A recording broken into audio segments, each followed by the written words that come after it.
Doncs jo vaig conèixer Benmont fa un any i mig aproximadament, perquè un estiu vaig anar a un intensiu d'intercanvi d'anglès en una escola, un centre cultural, i vaig conèixer el Sergi. Sergi, que és una persona molt important per aquí, per Benmont, i em va dir que existia aquest club.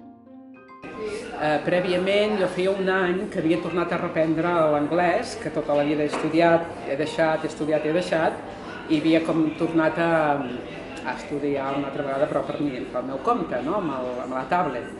I aleshores vaig pensar que ja era el moment d'atrevir-me i ho vaig provar i em va encantar el grup, la gent, el lloc especial, perquè aquí a la llibreria Altair és un lloc molt especial. Jo sóc una persona molt de matí, actualment, i al matí estic molt fresca i m'encanta venir aquí. Llavors doncs penso que és útil perquè practiques l'anglès i a més perquè et relaciones amb altres persones, no? I amb persones molt interessants en el grup d'intercanvi. I també una altra cosa molt interessant és que no tens el compromís de venir cada setmana ni cada dia, no?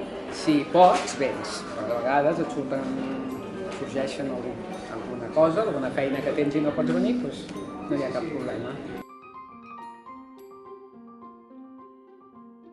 Una cosa mixta, no? O sigui, la idea pot provindre de la Núria, de l'Helena, que ho proposen, però també pot venir d'algun de les persones que participen en els intercanvis, que té un coneixement d'alguna cosa que el vol compartir. Pot ser això, un taller pràctic, també pot ser una ruta per la ciutat, per ensenyar la ciutat o fer altres activitats.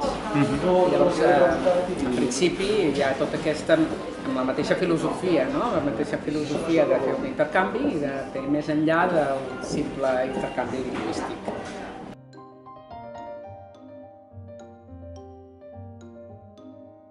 Jo habitualment dono cursos, soc metge, psicoterapeuta i coach i formadora, dono bastants cursos, sobretot a professionals de la salut. I la tècnica aquesta del tapping o EFT, és una tècnica que és molt fàcil d'aprendre, fàcil d'explicar també, i crec que és interessant que la gent ho conegui. Jo he donat cursos d'això, petits tallers de 3-4 hores, diferents professionals o persones interessades, i penso que era interessant compartir això i a més tenir l'oportunitat de poder-ho impartir en anglès.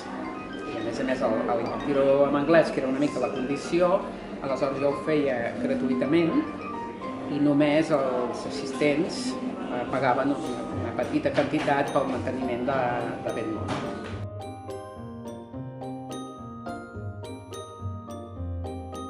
La idea de poder ampliar la nostra ment, el nostre horitzó, practicar diferents llengües, relacionar-nos amb diferents persones.